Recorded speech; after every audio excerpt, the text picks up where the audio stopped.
sunglasses the whole time? Because I don't watch you usually. I do. I always do. I think that's okay. Some episodes I don't have it on. Some episodes. At first I used to not have them on, but now it's kind of become a shtick. Most of them. Yeah, it's fun. I like it. I like seeing It has become the shtick. I get into character. Like this has become my character. We're starting. You are playing a character like version of yourself, which is fun.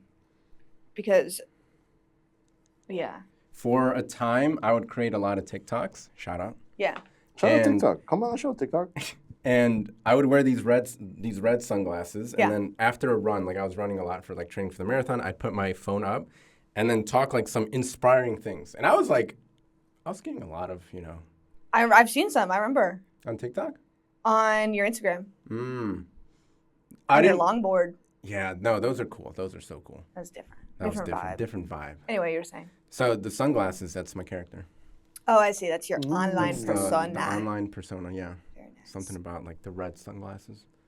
You're Mr. Red Sunglasses now. Yeah. Isn't that supposed to be like good for the vision? Or like the light, some shit? These are actually colorblind glasses. What? Oh, this guy loves seeing things in black and white. What possessed you to purchase colorblind glasses? Are you colorblind? Okay. These actually help me see every color inverted. So this room is right now red. What? I think, is it ableist? I don't know. Okay. Obviously, if you're tuning in, if you're watching on YouTube, if you're not watching on YouTube, you're missing out. You're missing out on a lot. Personally, that's my favorite way to consume podcasts. But we obviously have a very, very special guest. This is my friend from improv at the Annoyance Theater. This is a woman that is pursuing comedy, which is just so perfect and fitting for Deliberate Dive's target audience. We got Holly in the building. The one and only. Please, let's give it up. Oh, stop. Please. Audience. Me, no. And the audience goes crazy. Thank you, audience. The audience. Standing ovation. All right, sit down. Standing ovation. Please, guys. Please. You purchased seats for a reason. Oh, Please. Sit down. all right, Sit down. sometimes you got to give them a chance to get out of their system. So I'm just going to... Thanks. So I'm going to start like this. I've got, obviously, Mick Napier's book, Improv Legend, in the game, and we obviously do improv together. However, for the fans, it's cuffing season. Myself as well. For the fans, it's cuffing season. I want to know, Holly, tell us the story of you just getting proposed to like 5 minutes ago. Oh, this old thing? Listen, you guys don't have to adjust your monitors. That was an iceberg that just popped across your screen. That was massive. Yeah, I'm really sorry for how blinding it was. Well, it's been 2 weeks. So, yeah, very fresh. But we were on vacation in San Diego. And Who's we? oh, me and my fiance. Wow. The mister. I know.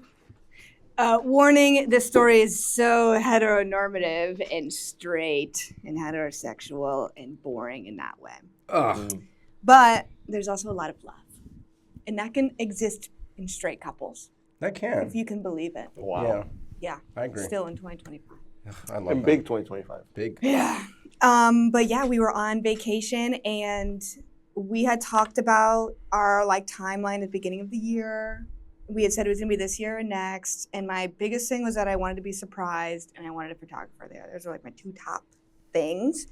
But then I like listed out my dream proposal to him as if everything could go right and there was like unlimited money and time, here's what I would want. And then he did that plus more. Incredible. Wow. I mean, it does seem like there was unlimited money. Incredible. Yeah, just a tad. We also went ring shopping together, so I knew that this was what I Oh. liked. And then he also made the diamond bigger. What Gotta give... The crowd goes wild. Mm-hmm. Sit down. Can you believe it? A man. Oh, man. Yeah.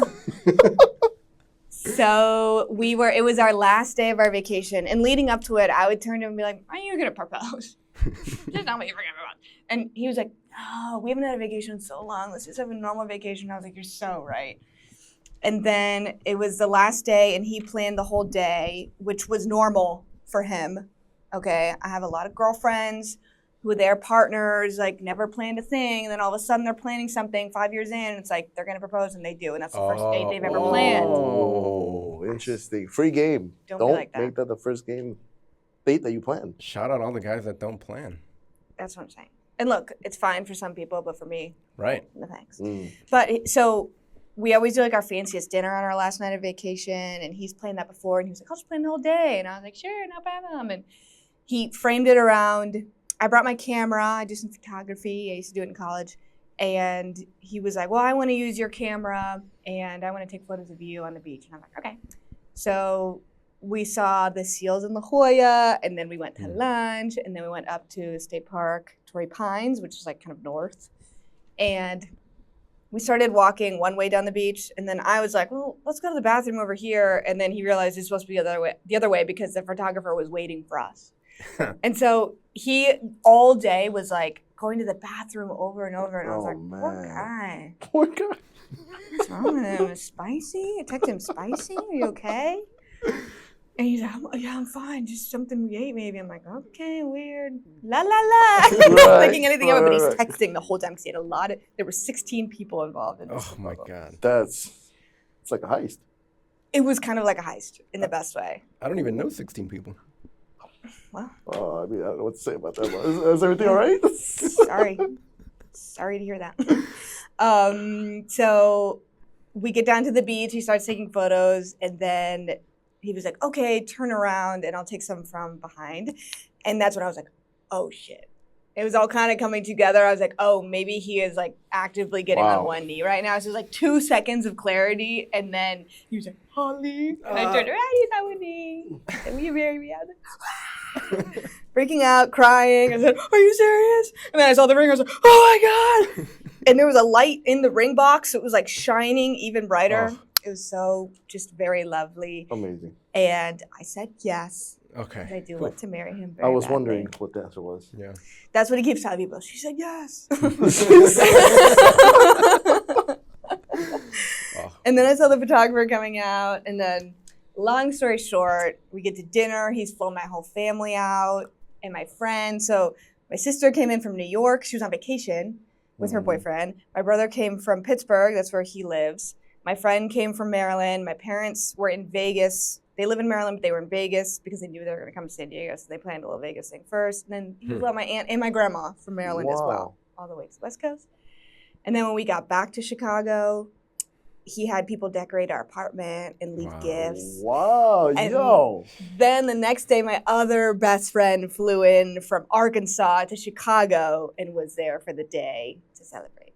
So. Why don't you ever treat me like that? Yeah. Anthony? Big shoes to fill. Next year. Well, how long have you guys known each other? Not long enough. Yeah. Known like 20 together, maybe like a few months. Official for like a few weeks. Okay, don't get ahead of yourself. That's true. Maybe I'm overstepping. Okay, it's just you wonder when you hear stories like this. It's like it makes you wonder when's it going to be your turn. Every girl dreams of her dream wedding. You see where the incest improv comes from for me and my brother? Okay. Wait, what? We're all cut from the same cloth here. This has been haunting. Okay? Multiple times. By the way, improv, you get to make it up. Nobody's forcing them to do this. Multiple times, Anthony and his brother get on stage, and the first thing they say is, babe? That sounds like Warren and Anthony. What? It is so disturbing. And then they just keep going. And now you see that it runs in the family. I don't know where that comes. I couldn't tell you where that comes from. It comes from again and again. It comes from being like, and okay, this is like again and again is crazy. Okay, it was more than 1 week. It was more than 1 week. It happened 3 times. I'll give you that. I think, and this is like no bullshit. I think it just comes from us the fact that we're like kind of so like secure in who we are that we can just joke around with each other and be like, sweetie. It does, yeah. It does. Give me some sugar. And in Spanish, you'll say something like mi rey, papacito. Every time I call him, like, papi, this is my guy. Right. Papi and papas is different. That one's different. But like papas, you're talking like you're like your boy. You're like, what's up, bro? Yeah, papi. papas. Papi. What you mean, papi? You know what I mean? You're calling each other mommy. No, we haven't done that. We haven't done that. I'm going to need you to stop right there. Oh, that's the line? Okay. That we haven't done. Oh, my God. That's too far. Okay, talking about improv, perfect segue to our topic. Comedy is medicine. Comedy is medicine. And I thought of this past Sunday. We were at the family event we had. Family function. Shout out. Function, come on the show. Function, come on the show. Family, come on the show. I knew we were going to have Holly on. I knew that she was a comedian. I knew that people like laughing. Earlier in the week, I had heard something like, the best medicine that you can have is laughter. We're supposed to laugh, right? So I was like, just like Holly was on a trip, I'm starting to connect the dots here. I'm starting to put the pieces together. You bought a ring for some reason. Bought a ring for some reason. Comedy is medicine. And so, obviously, professional comedian in our presence. Literally. I started, Semi-professional, but thank you. hey, listen. Professional to our audience, professional to us. Yeah, we think in the future tense here. Yeah. So, and I'm reading this book. I just started this book. Shout out Wardle. He got it for me and himself.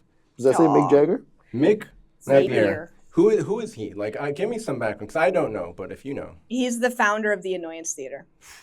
Heavy. Wow, you don't know that? And he's still around, so that's pretty cool. The other theaters are sold off, owned by venture capitalists. Damn it. That's the top boys. Big brother. Big Wall Street. Literally. But Annoyance is still just Mick and his team, so. That's really cool. Love that. I So, like that even more. so I decided to open some pages today on my nice lunch. And I read this one line, and I'm like, oh, what a perfect line to bring up to Holly and, like, get into your story and, like, why you're pursuing comedy, how you view it as medicine from, and I came up with this all by myself, from the performer and from the audience member. Like, that, Wow, I won't stealing tell from you. woman. I won't tell you the Stealing from inspiration from women. that. Speaking as an audience member. Actually, she inspired me because she told me that exact thing, and I'm like, oh, I'm going to use that. Oh, And use it as your own. Yeah. And that's very nice. Quoted by, Holly. All right, this is what Mick said. Improvisation became my passion, and I moved to Chicago to pursue it. Yeah. Simple as that. And I wanted to just kind of jump into your story of, like, what does comedy mean to you? Why are you pursuing it? Before we get you're from Maryland. Okay. So you really did do that in real life. Yeah, I did. Wow. Yeah. Yeah. Please, Me continue. and Mick. It's interesting because even after you came up with the idea for the episode, I remembered more things I could tie into it, which was, so I did gymnastics for the first 18 years of my life, very competitively. And so I couldn't really do anything else if I was interested in it. And it turns out I was kind of interested in theater and comedy. And I didn't really know that until I retired. Okay. Wow, graceful. Retired. So when I was an athlete, I was at the doctor a lot. I had a lot of injuries. Gymnastics is, That's tough. It was. And so I was around it all the time. And then I was like, so it kind of made me be like, maybe I want to be a doctor.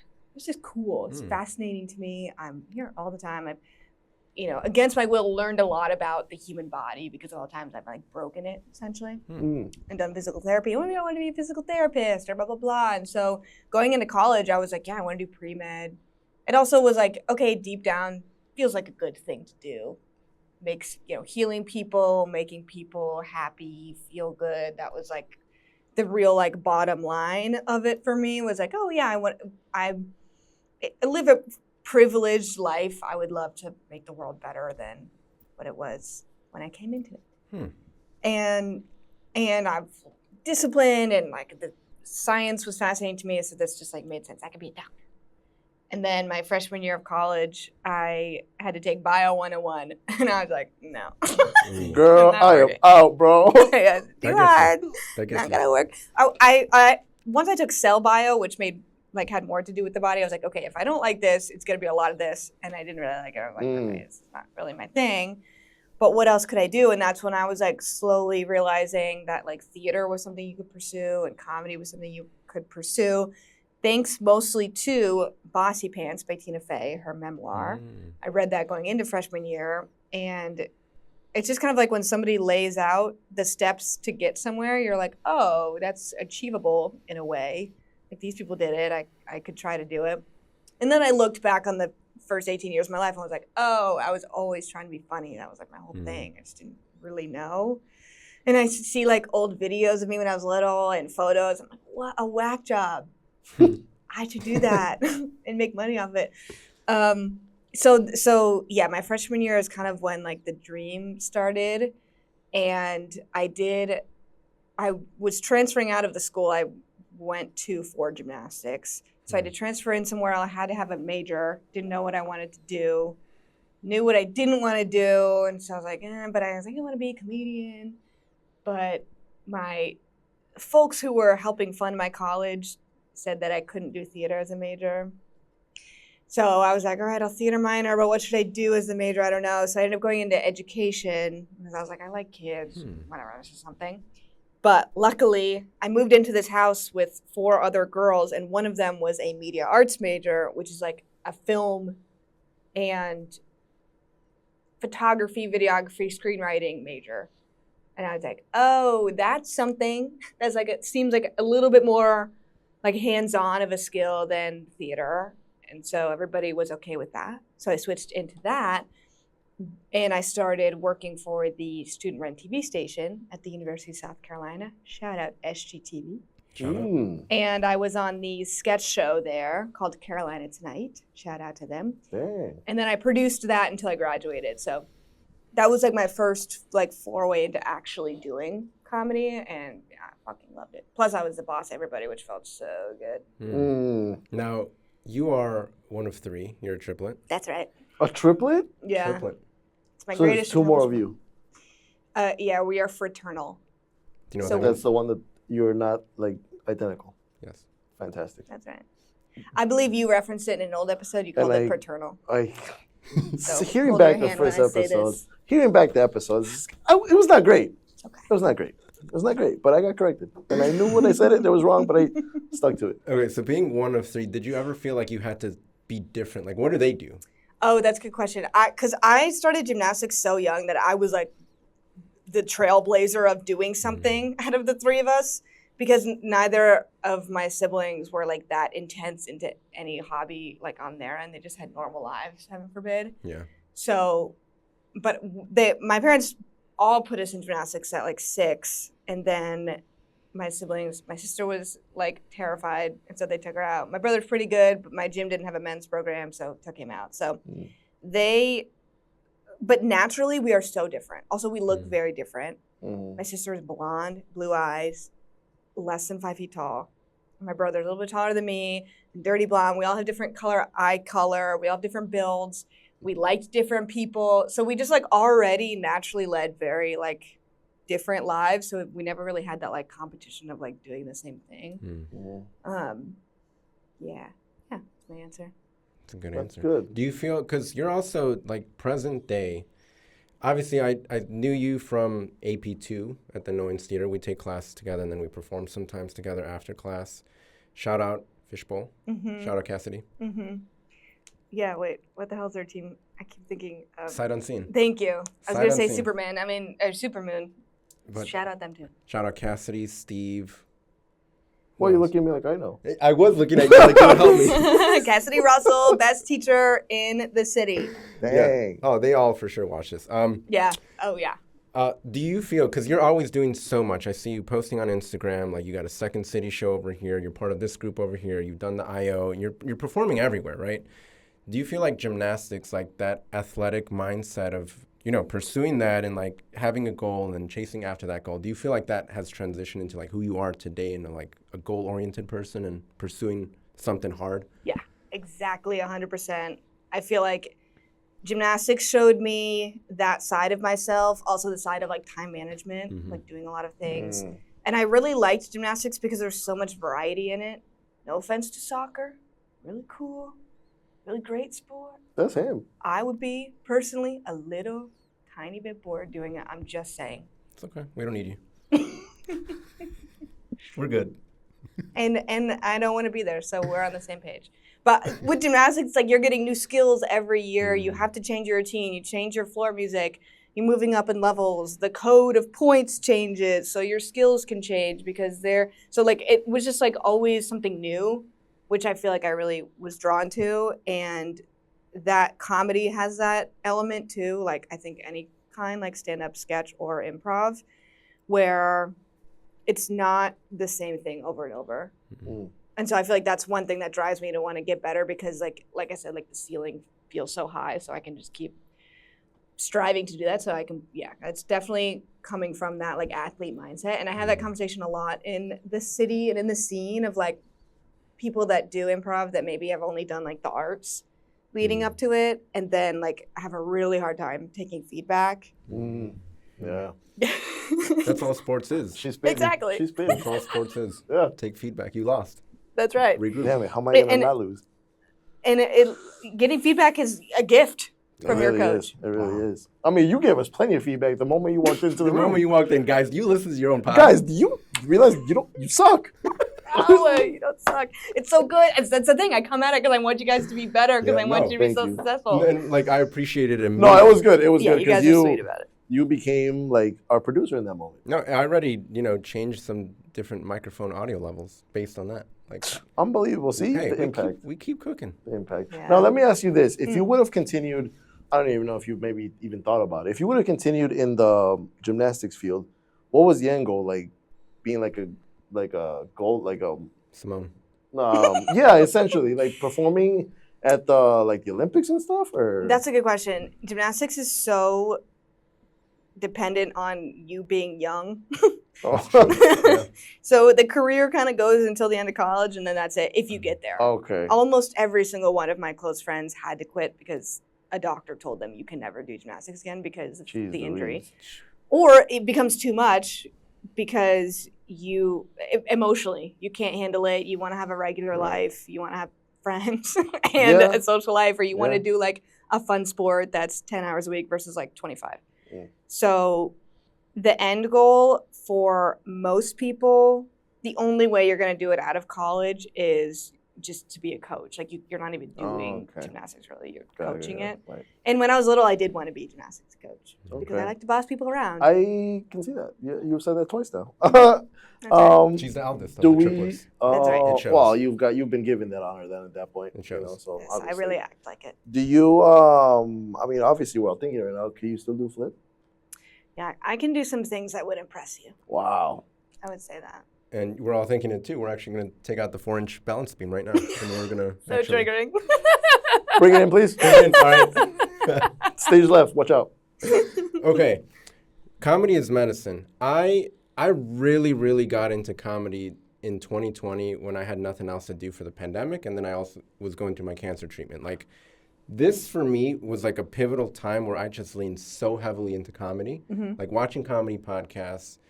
And then after a year, finishing my treatment, moving to Detroit, I went and did stand-up for the first time. Like, open mic, went out, performed, and released all of that was built in, but looking to laugh at it, like shine a light on it, right? Yeah. And I just celebrated like 5 years cancer-free, and Holly texted me one of the funniest texts I've ever seen in my life, where I was letting my people know, hey guys, I can't hang out with you guys Thursday night because I need to learn how to relax. And then she has the audacity to text me on the side. She was like, hey, I didn't text this to the group, but I just wanted to text it to you. She's like, I wanted to say, oh, so you beat cancer and now you got to rest now or what? Oh, you beat cancer. Now you have to relax. Now you have to relax, dude. So for Diva. that, that is my sense of humor. Nice. Laugh at these things.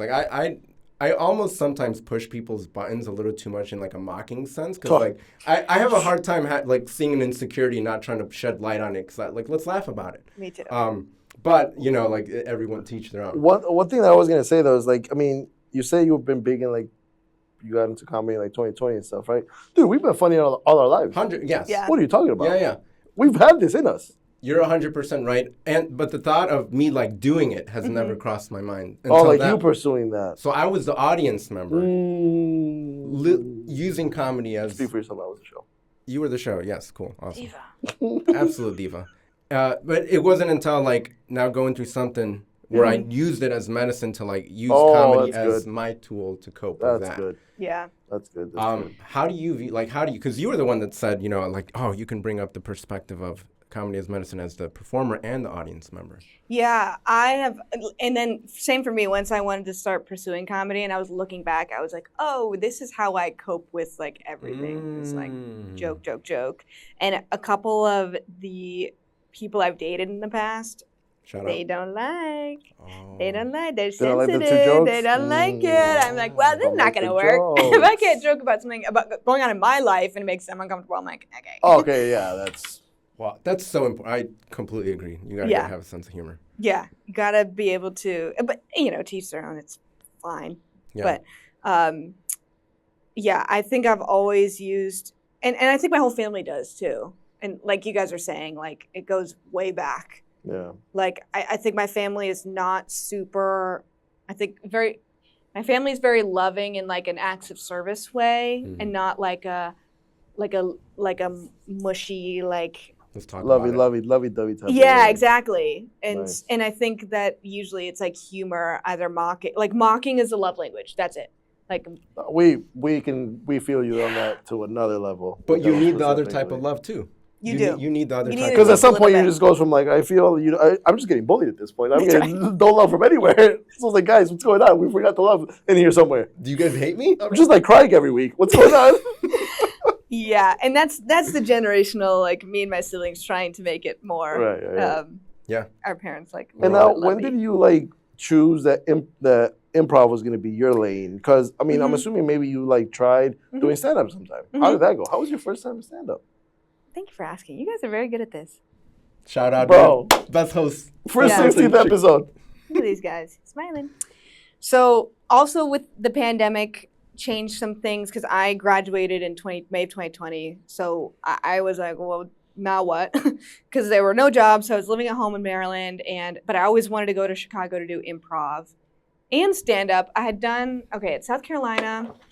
I had done sketch, writing, performing, directing, and then stand up a little bit, because I had like a good relationship with the other people that would run shows at the school, and then they would let me open for them. And it was all my friends, so they were like, yay. And I was like, oh, I see why people get addicted to this. It's awesome.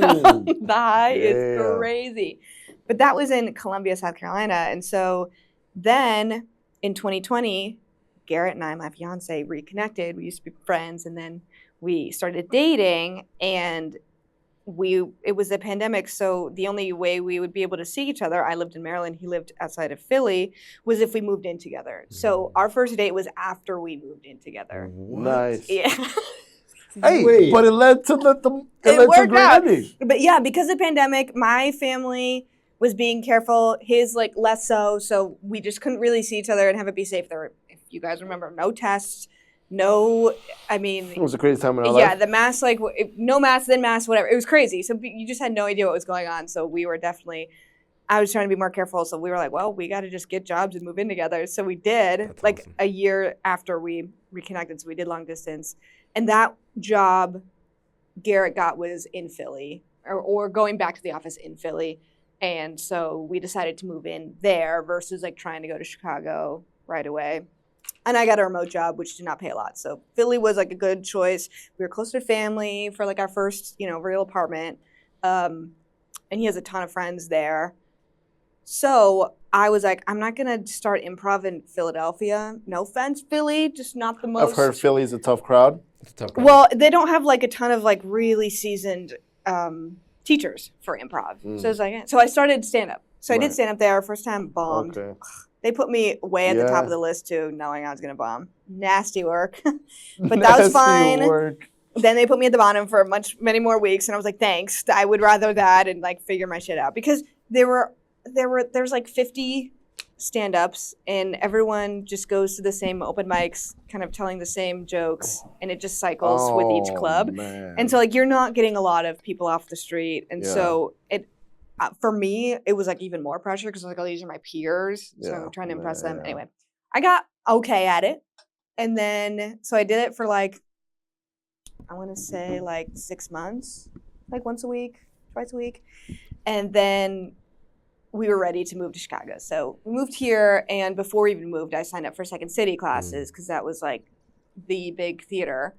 And I'm so glad I did those classes first. But this Second City doesn't like cultivate a community as well as the Annoyance and IO does, just because of like the business model, I would say, and the location. Big Wall Street. Exactly. It's just like money and blah, blah, blah, blah, blah. Power and Yeah. So then I started doing improv. I did the 1 through 5 classes at Second City, and I was doing stand-up too here in Chicago, which was fun.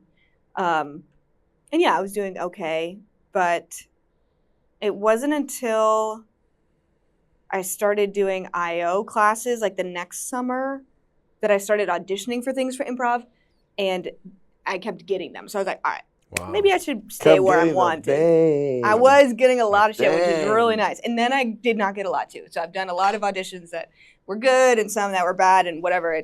It all meshes together. But it was kind of like, okay, there's only so much time in the week. I really enjoy improv. I like how much you have to think and not think. I like how disciplined it is. I like that it's a team and we can work together and that there's a coach or a director or whatever you want to call it. So yeah, that's why I kind of stayed with it, because I had opportunities that I wasn't getting with stand-up. Nice. So. Now, let me ask you this, because obviously when you tell people like I'm a comedian, you'll be like, what do you do when they're like, oh, you're a comedian? Tell me a joke. Make me laugh. Make me laugh. Yeah, normally I'm like, you're not paying me. Bro, shut the fuck up. Yeah. And guess what? Multiple times at bars, I will tell a joke, and then a guy will just walk away.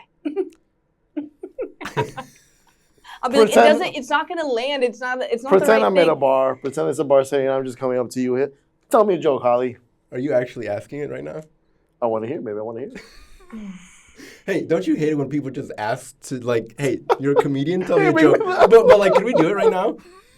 But like, can we run that scenario?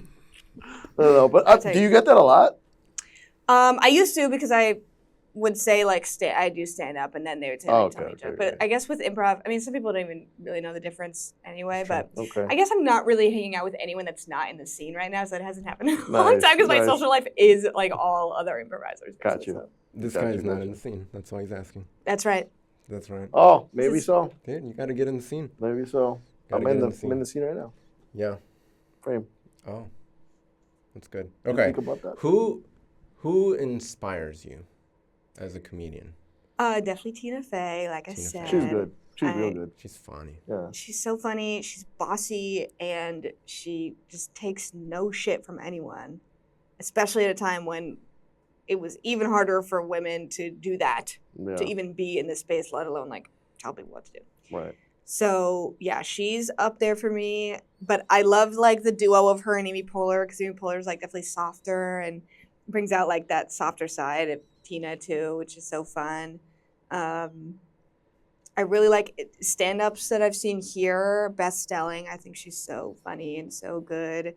But when it comes to like improv, it's like, that's what's cool about it, is like I can end up joining a team and there can be like 3 people on the team that inspire me, that I'm like, just playing with them is going to make me a better improviser.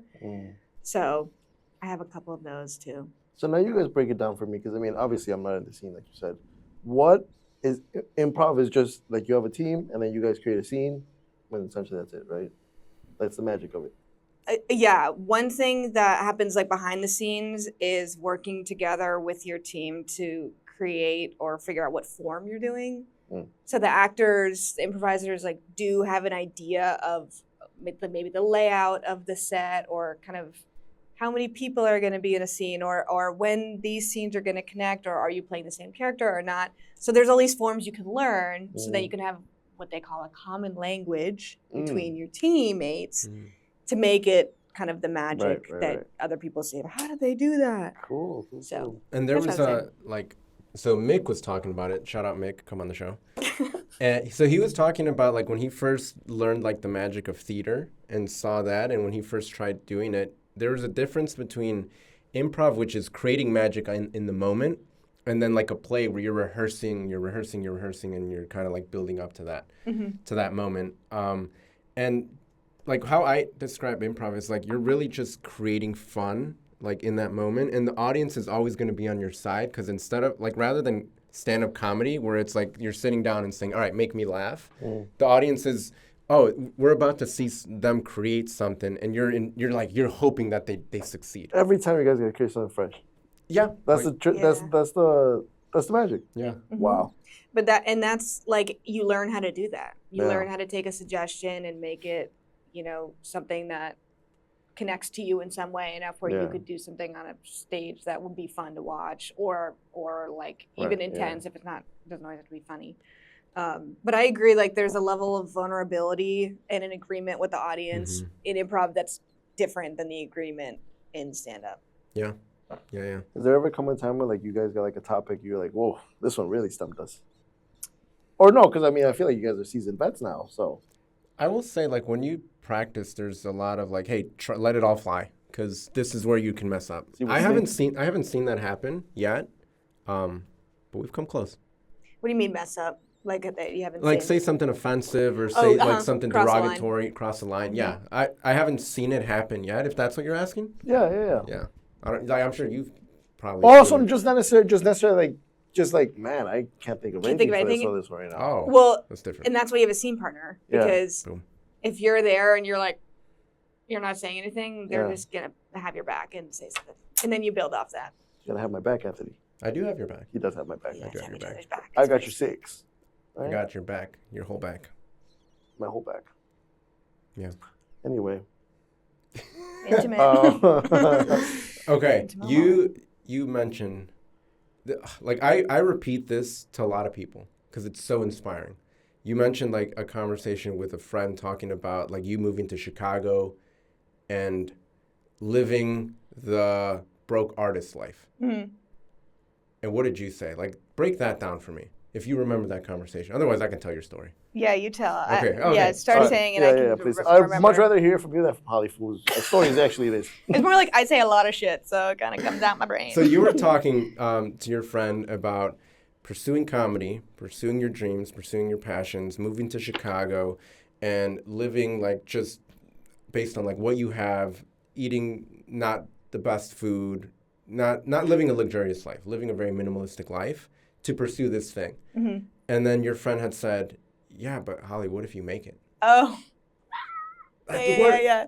Because that was like 10 years ago. Yeah, that was, Wow. I forgot I told you that story. Yeah, that was my friend Tess Beck. Shout out to her. Yeah, it was freshman year in the library, and we were talking, and yeah, it was like the what if, like, well, if I can move here, then I could do this. Maybe I could do this job. How would I scrape together enough to be able to do comedy? And, for however many years. And that's right. She said to me, like, well, what if you make it? And I was like, oh, I guess that is a scenario where, like, I guess it I would work hadn't thought out. about that. Literally, right? It's like, I'm not even I wasn't even thinking about it. Yeah. Thank you for bringing that up. Yeah. And now it feels a lot closer because I could see the steps I want to take to get to, at least like being able to quit my day job kind of thing. Mm-hmm. But yeah, I think about that a lot because, first of all, it's great to have friends like that in your corner when you're doing something like artsy. Putting yourself out there. Yeah, really putting yourself out there. But it's a good balance of thinking about, like, not thinking too much about the end goal and not thinking too much about the day-to-day and just trying to combine both. Yeah. I will say, too, like, something else that I always think about over the past few years, like when I was consuming a lot of podcasts about comedy or interviews or reading all the books about it, and they all say, what was their favorite part of being a comedian? What's a time you wish you could go back to? This time. Really? Yeah. This is the time that you're the beginning right when they weren't getting paid, there was less pressure, they were just fucking around and having fun with their friends and doing whatever they wanted, and it was still about like the joy of the art form. Chase, yeah. And then everybody makes it, and then now it's pressure, capitalism, etc. And they think, oh, wouldn't it be nice to be back doing it like that way? Fascinating. It really is fascinating because you think about it. You always think about the end goal of like when I make it. But when you really earn that is when you're going through it the first time. And when you're building the road and going, it's crazy. Yeah. And sometimes you can't even think of like with you can't even think like, oh, I guess I even thought of it. What if I just make it? What if it's a lot simpler than what I'm making it out to be? By this time next year, we could have 1 million subscribers. I hope you do. Could you imagine that? We will. I would have to show up with a haircut every episode. Thanks to me. That's what you think of. Thanks to Holly. Holly. Yeah. Thanks You to just Holly. wear a hat. Why do you need a haircut? I don't always wear a hat. Okay, we hit 1 million subscribers. Your first thought is, dude, I gotta look good. What do you mean? You can't change too much though, because the fans want what they saw originally. That's true. And then if you get rich and annoying, Guys, the money changed me. No, literally. Guys, the money changed me. It'll be less relatable. I show up just eating a steak dinner. Yeah. Wow. What's up, guys? Yeah. Okay. This is okay.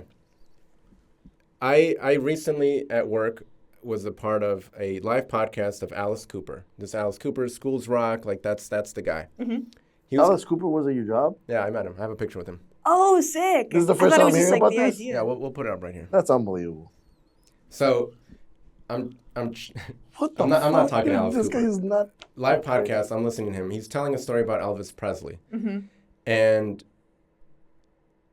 he asked the audience, he's like, if you could have the biggest mansion, all the money in the world, all the sex, all the drugs, all the vices, but you can't leave, would you take that? You can't leave the house? You can't leave the house. Interesting. That was Elvis Presley's life. You could Oh, not I leave. know. You could not leave your house I know. because you're Elvis. You can't go to a restaurant. You can't take a walk. You can't. Man. I actually just did a studio tour in California, and they showed us the apartment that Elvis would move into when he was doing a movie because Really? he could not leave the set. Wow. Yeah, so. Yo. That's another level of fame that, like, you're on your toes at all times. Yeah, it's scary. Michael Jackson, Mhm. same exact thing. Who's Justin top Bieber. 3 famous people of all time? Ooh. Elvis, Michael Jackson, and Justin Bieber. whoa! Damn. Shout out improv. Shout out Group Mind. We are in the conscious collective right now. Yeah. I mean, at that point, I just feel like fame just becomes unbearable. Yeah. Like I've literally had like, yeah, guys, I was hoping to get famous, but now we overdid it. I can't go anywhere without being chased, without being, you know what I mean? Now, when you see Tina Fey and you see her level of fame, like, is that where you're going? Like, what is your end goal? Is it the fame? Is it the impact? Is it the best jokes? What is that? Is it just the craft? Just making sure that you are the best at your craft. It's definitely not the fame. I think I am somebody who would be comfortable with it because I love attention. Shout out. Yeah. Shout out people looking at me. Yeah. But for me, and this is like all ties into like, I would say capitalism, like the way to survive in the United States is having a job. So for me, the goal is to be able to do comedy for a living, like to be able to pay my bills, have a family, do all of that, and make enough money doing comedy. So that would be like my main source of income because I love doing it so much. So in any way that would look like writing or performing or producing or directing or anything, that would be the goal. I was just about to ask you that. What if you reach that? Would you ever consider like, okay, well, I'm doing this now. Maybe I produce a TV show now, or maybe I produce something now. Yeah, I think I would just go all over the place. Yeah. And that's what I really like about Tina's career too. Like, you know, she had a 30 Rock starring and executive producing in a show. Very hard work. Head writer SNL, very hard work. But then also like has times where maybe she's not doing work or she's doing like whatever. Doing what Tina single Fey cam. does. Yeah. Movies. 4 seasons. Yeah, movies, TV shows that she gets to just like hire her friends. Sisters. Great movie. Deep cut. Sisters. Her and Amy Poehler just making Oh, it. yeah, with John Cena, right? Yeah, with John Cena, that's right. Yeah. Get hit, bro. And he says, my safe word is keep going. Yeah. Yeah. I've seen that. Yeah. Oh, that's just so fun. It's so fun. But the again, bottom line of it is like it's so fun to have fun and then to make other people laugh. Yeah, Medicine, for sure. etc. But another way I was thinking about that too is like, when is comedy medicine and when is it triggering to an audience member? Ooh. Now, Holly, we're stepping into what should be the Patreon part of the episode. Yeah. What and today where everything feels like it's, maybe sensitive is not the right word, but things are a little bit more sensitive. Mm-hmm. How do you, find your way around that stuff that sometimes maybe like jokes that like 10 years ago would have absolutely banged, now you'll get canceled for? I just would speak like personally about when I'm on either side of it. For instance, the cancer of it all.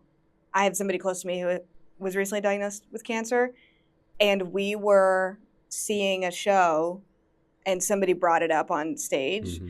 And it's like, I think about myself, I think about you, I'm like, oh shit. And I'm like, oh, okay. I'm not upset and I'm okay with it. But and I feel like that's a bigger conversation about like what can activate or trigger you like I've heard experts talk about how it's things that you wouldn't expect, like the word cancer maybe wouldn't, but maybe something about like a haircut or something that's like connected in a way that you don't expect, and then you're like hit, which means there's no way you could prepare yourself or no way a comedian could prepare a crowd to make it so they would know. Yeah. Which is why the experts were saying that trigger warnings like just don't work as well as you would hope them to. Yeah. So I don't feel like speaking to the whole world about like speaking about the whole world when it comes to like people being sensitive or not. It's always too far on either end, and I think we can find a middle very easily. There's got to be a middle ground. Yeah. No, What do you think? I love that you brought it up because I've obviously had 5 years worth of navigating cancer, that word. And in the beginning, I would feel a type of way when like it would come up, and I'd be like, oh, shoot, how do I feel about this? Then it evolved into, oh, no, I don't want it to come up because like my family might feel a type of way. So now I kind of like outsource. I outsourced. I'm making it your problem. I'm making it your problem. Now I've navigated it to the point where if someone asks me, what's your favorite color? It's green. If someone asks me, oh, why are you like this? Cancer. Like, yeah, right. It's evolved into like, it really does not have an attachment on like an emotion. Now, don't get me wrong. I could feel the emotions of that time period and all of it, because that's trauma that you're healing for your lifetime. Yeah. However, I am in control of when I want to feel those feelings and not like be triggered by it. But yeah, for me, like that boundary, I agree. Like you can't really start and be like, all right, guys, we're gonna talk about this, so like trigger warning, like that. Right. That's what. Do you guys believe that like your triggers are your responsibility or the person's responsibility to like be like what's the word, kind to them or like respect them? If you're going to a comedy show like that, I feel like that's a good question. I feel like you have an answer. You just have to be funny. I was thinking about that. If a joke is funny, it's just funny. Yeah. That's all it is. 100%. That's all it is. But you know, and that's the thing about improv and being at like a theater in classes. There are beginners and they don't know the difference between like shock and being comedy, right? Yeah. So then they say, I have cancer because they think that'll make people like gasp and laugh and whatever.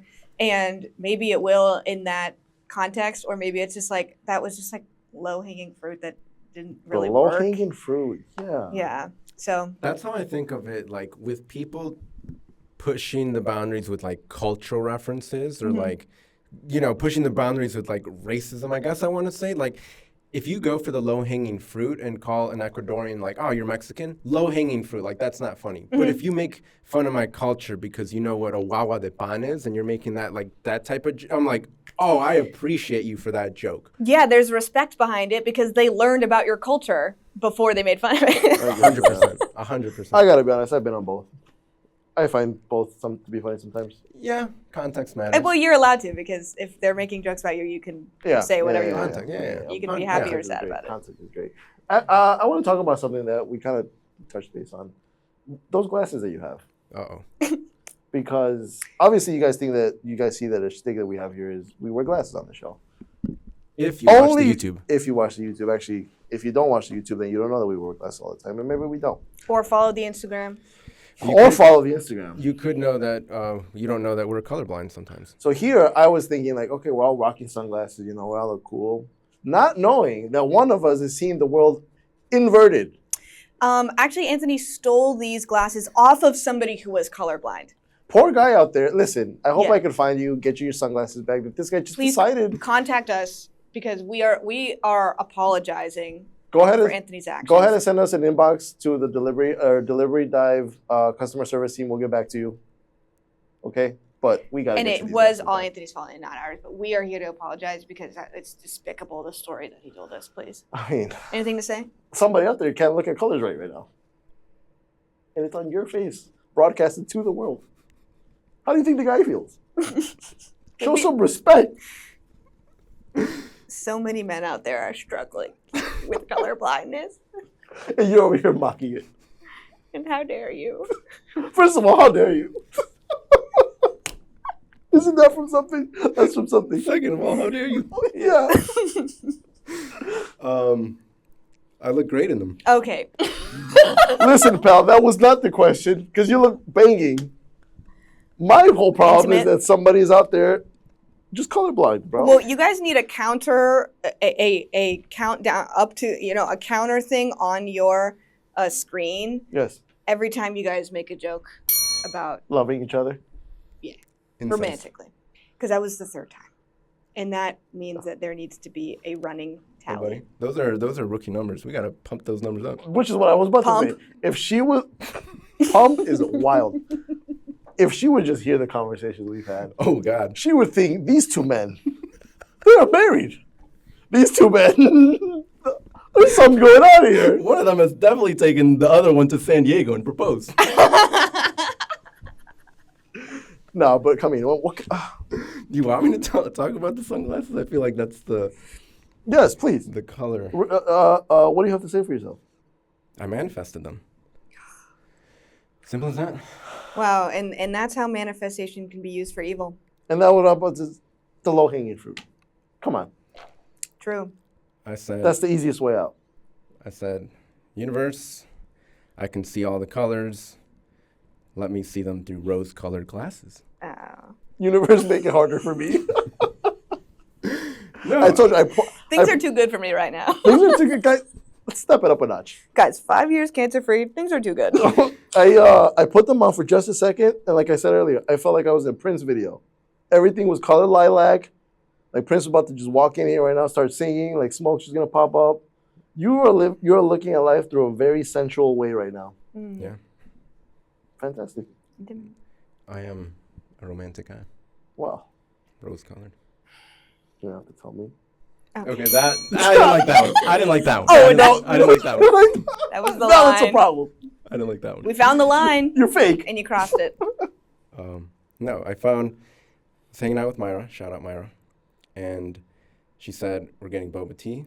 And I said, cool. However, I need some sunglasses that I need help with. And then, we hung out. And lo and behold, on Lobo's Pizza, one of the pillars out in Andersonville, one of the pillars like outside, I don't know if you guys are cool enough to go to Lobo's Pizza in Andersonville. But we're walking, and she spots these sunglasses just perched up beautifully on a pillar. On somebody's face. Sorry. This whole time it was actually a guy just saying that he walked up to, hey, I like these. And just turns around, walks out. And I put them on myself, and I look at myself, I'm like, I look way better than him. And then we ran off. Have you ever thought maybe that helps him see? He can't see me. Oh, okay. Tying back to John Cena. There you go. Okay, going back to the topic, I don't know how we derailed so crazily. It's just, I can't take the disrespect. I just feel for the one guy that's out there. That's all I'm saying. Yeah. We're trying to find him. We could maybe do a GoFundMe to get you a new pair of sunglasses. Know what I mean? These are not cheap. Ask him. They weren't cheap. Okay. What is your intention for 2026 with comedy? Ooh, I did a long set of comedy goals this year. And I reached a lot of them, which is very exciting. Nice. But next year, I'm trying to figure it out. I think there's a show at Annoyance I would love to do called Trigger Happy, which was created by Nick Napier. Shout out, Jill. And I don't know how often they hold auditions. I couldn't really do it right now, but that's like just a show run that I wanted to do. It mixes like mentalism and improv. So it actually does look more like a magic show than an improv show. Oh, wow. You have to memorize like a lot of stuff. And so it seems like a very disciplined, cool show, something that I've wanted to do. Maybe, I also want to work on characters next year. I don't know if that means putting up a solo show of characters, which we've talked about sometimes in class. Actually, you know what? I was going to tell you, too. You were talking about seeing Morgan. Jane. Yeah. You should see more solo shows, in my opinion. Like his? No, just generally, if you see anything about a solo show, you should go. Because you were saying that you liked the idea of how he did poetry and comedy and blah, blah. And that's kind of like what the solo show vibe is right now in Chicago. It used to be you go up, you do characters, somebody from Second City comes and sees it, they have you audition, that's how you get to Second City. Like that was how like you kind of moved up a little bit, was you put together, an hour and 15 minutes of doing different characters, just like you would if you're auditioning for Second City or auditioning for SNL. And Wow. now, yeah, and the characters usually come from your own improv work, and then you work on them, and you're kind of doing like a monologue from the character's point of view.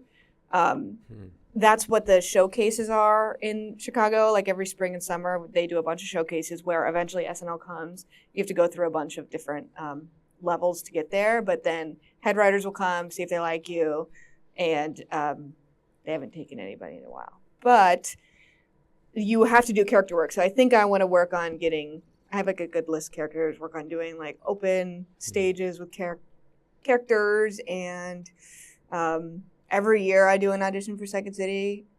And so I hope to do better this year. Next one's always the best one. Yeah, third time's the charm. Would you ever go be on SNL? That would be pretty cool. So, like, would you? Question? No, I mean, like, would you consider that Some people that's like wouldn't your want end it. goal? Maybe. No, it wouldn't be an end goal because that's the weird thing about SNL too. It's not sustainable to be on for very long. I mean, some people, Bill Hader or whatever, are there for 7 Kenan years, Thompson. which is crazy. Oh yeah, Kenan Thompson. He's still on the there. exception. Yeah, I don't know how he's doing it, but that's not really what that job is. It's more like it's very prestigious, it's very fun and scary and hard. Mm-hmm. And then after that, it's like hopefully opens doors to do like Launchpad. TV or movies, but it doesn't always. But then there's people like Tim Robinson who was on for a year and didn't really get to shine very much, and now look at him. So SNL is interesting in that way. It's also like interesting as to where it is in its cycle. Is Lorne Michaels gonna retire soon? What would happen like when he does? Will Tina take over? Blah blah blah. So if asked, I would say yes. Fabulous. To be honest. Fabulous. We're gonna see her on SNL one day, aren't we? Yeah, heard it here first. Heard it here first. And you saw her here. Well, I mean, actually, no, you probably other people have seen you at your shows and stuff, but you also saw her here. She graced us with her presence. That's right. You're welcome. welcome. All right, You're welcome. You mentioned that you had a lot of goals that you set for yourself this year, right? And you hit a lot of them, so congratulations. Thank you. Are you able to share with us some of those, what those were? Oh yeah, sure. Specifically to your career, obviously. Yeah, I think this year was the first year I had like specific improv comedy goals. Before that, it was like, do the program and see what happens kind of thing. But this year, I really wanted to get on an IO House team, which I did, which is exciting because that's a performance opportunity that lasts for a year. So I perform once a week for a year there. Wow. What else? I think it was also do the Annoyance program, and so I'm finishing that up. That show that our whole class went to go watch, the one about the abortion. Oh yeah, that was a play. That was a play. Yeah. That was a play. Okay. Yeah, I don't even know if it was on my goal list to do a play. I think maybe it was. Do a scripted piece, which was very Wow. cool. Oh my God. Scripted, please. It was incredible. A scripted, please. A Scripted, please. Talk about a scripted, please. Please, scripted. Killed it. All right, please continue. No, that was a fantastic show. But sorry, go on. Thank you. Yeah, that was very cool. That was a play, like a professional play that somebody in the scene was like, I want to take it. It was like fair use. It was free, so she took it and changed it up a little bit, and then cast it, and it was like a real ass audition process, which was cool, like prepare a monologue kind of thing. And then we did a weekend at the Den. And that was a really fun experience. I'm so glad you guys came. Mm-hmm. That was awesome. so cool. I love live performance, anything. But I'm really drawn to plays and theater. Like I'm very drawn to it. And that one like You're a man of the arts. told a beautiful story about like abortion in a state where it wasn't legal. Mm-hmm. And Was it a Oklahoma. serious play? It was, yeah. It was both. I would Both. say drama and comedy. Oh, okay. For some reason I thought it was like a comedy thing. Oh yeah, it's fair. Wow. It was both. It had a lot of heart. It had so much heart. Yeah, I was which crying is- at the end. Which is why I think you'd like solo shows, specifically I want one to talk more about that this. hopefully, I don't know if she's doing it in Chicago coming up, I think. Cracks by Claire. I don't remember her last name, but it's about her experience as a trans woman. She went to the military. It's like, it's awesome. It's just like this like hour of storytelling that's like just very moving, but also really funny at times. And there's the like projector and like imagery and effects and stuff. So shout out Cracks. Definitely go see it. Has she done like a podcast run? I feel like I've heard a story similar to that, and I heard this person talking, don't know. and they were very funny. I'm not sure. Okay. But yeah, she's an improviser too. She's so good. Okay, this is a question for everyone, and I think we get out of here. We call it day. I watched a play at U of I. They have a fantastic theater program. They have a fantastic acting school. And this play was called Home. best play I've ever seen in my life. They were traveling like the world. They were on a world tour. And the play starts off with, you see nothing but 2x4s on the floor, a few people and a few actors. And it progresses to them building, a cross-section of a home with 2 stories with a kitchen, with a living room on top, a bedroom here, a bedroom over there, a bathroom here. And you see people living through this space with time not being an issue. So you'd see celebrations of death in the living room. You'd see a birthday over here. You'd see people getting intimate up here. And you see all of this happening at the same time. And the whole concept of this was like a home. This is a home. Wherever you are, like 4x4, a space like that, you're in a home and it's seen a lot of different things. Mm-hmm. Like it's seen so many different things. This room has seen different things. Imagine all the things this room has seen. To be a fly on this wall. To be a fly on this wall. I think that's a Dr. Seuss book. Please continue. And so you have this space and you're creating a bunch of different memories in different places. Time is not irrelevant. Mm-hmm. Afterwards, I went with a friend and we were just like, what is home to you? Mm-hmm. And I'm going to ask you guys that question. What is home to you? Probably my fiance. That's good. That's wow. Good. Getting goosebumps. I've never been more myself with anyone, and then he makes me a better version of myself, and I cannot imagine. We talk about like life before we knew each other, because we met when we were 18, and we're like, what? Doesn't like really register that was like in existence that occurred, because we feel so connected, and it's so nice to have that in a partner. Not that anybody needs a partner, and you can find a home in other things or your family or yourself, but that's what I would say right now.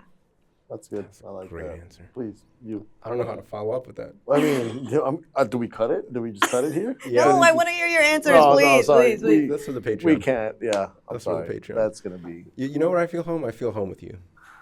Just kidding. I really love being out in nature. I find such a sense of, and like home for me, growing up, we moved around a lot. At one point, this guy lived with me.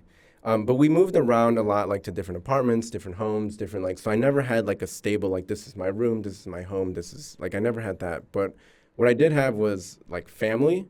But I feel like it's evolved to, one day I would love to say my fiance is my home, like that one day, Mm-hmm. But right now I really love my company out in nature, and I'm just out there, and all my peace comes to me and stress kind of just dissipates. That's my answer. I like that. It's so grounding. I love it. I have 2 answers, and none of them are equally as good as your guys' answers. But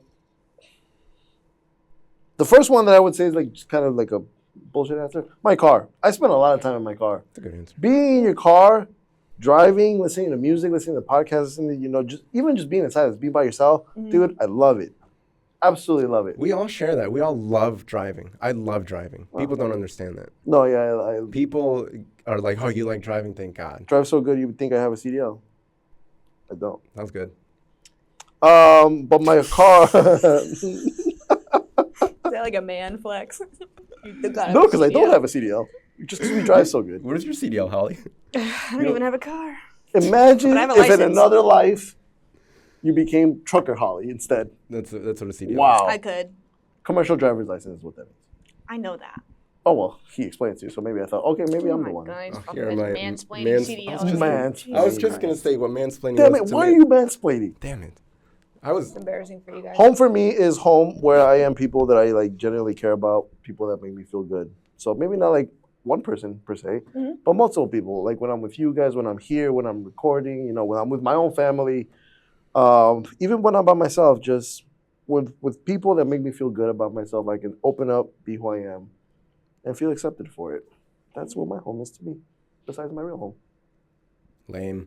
All right, that's been the episode. You know what? I've been looking for a reason to quit. Dude, that's what your fucking audio sounded like for the whole time. Yeah, for real. As if somebody was doing this bullshit the whole time. Oh, jeez Louise. No, See? that's not true. She is mean. She does like to boss people around. She's the eldest. Well, How old are you? This has been. You say how old am I? Yeah. I'm about to be 28. Fantastic. Shout out 28-year-olds. 27. Come on the show. Come on. Yeah. The concept of 27. Come on the show. The concept of 27. Hey, join us, 27. Why aren't you 28? Let's talk about it. Wow, what a fun episode. Thank you so much, Holly. This has been an absolute blast. Thank you for having me. We'll put your socials fan. here. Where can they find you? At Holly Wally is not funny on Instagram. There's a story there. that. Is that for the next That's a episode? really good username, by the way. Yeah, thank you. That's a It's good always username. been it, I think. It's like reverse psychology. Damn, so she's actually funny as fuck, is what it is. That's right. That's and I'll be at Second City on Fridays until December, and hopefully after that as well. Fridays at 9, Improviser Fantasy, and then various shows with Baby Grand at IO Theater. That's and then incredible. We have a run of shows coming up at the Annoyance on Sundays in just December, end of November, and in December. And December. Yeah. I am in the presence of Chicago legends. Wow. In the making. In the making. And you are one of them. I am one of them. And with that, we'll see you guys next time. All right, brother. Oh, I forgot to dap up. Dap up Holly, bro. How dare you dap up?